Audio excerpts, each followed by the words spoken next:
L'action relève d'une obligation réglementaire d'assistance de la part de la puissance publique, à savoir ne pas laisser des occupants ou des tiers exposés à un danger ou un risque, l'exposition au plomb représentant un risque de saturnisme infantile. Réaliser des travaux d'office, c'est aussi ne pas laisser croire en l'impunité des propriétaires indélicats, non respectueux de la réglementation et des personnes, et donc rechercher un effet d'exemplarité.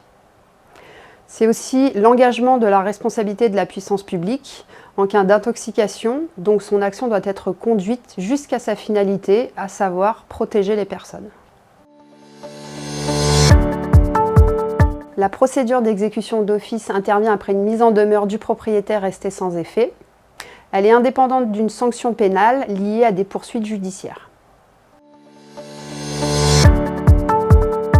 L'autorité administrative qui exécute d'office devient maître d'ouvrage par substitution et donc responsable de l'immeuble. Elle peut se faire accompagner d'un maître d'œuvre pour la conduite opérationnelle des travaux en matière de coûts, suivre le régime des marchés publics par exemple, de délais et de choix techniques, le tout conformément à un contrat et un cahier des charges. La mission prend fin à la réception du chantier sans réserve.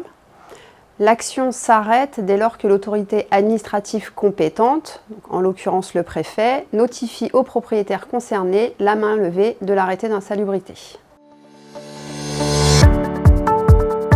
L'exécution d'office des travaux entraîne une obligation de recouvrement permettant à la puissance publique de récupérer auprès des propriétaires les sommes avancées dans le cadre de l'opération et y compris celles liées à un hébergement temporaire des occupants si celui-ci s'est avéré indispensable pendant la durée des travaux.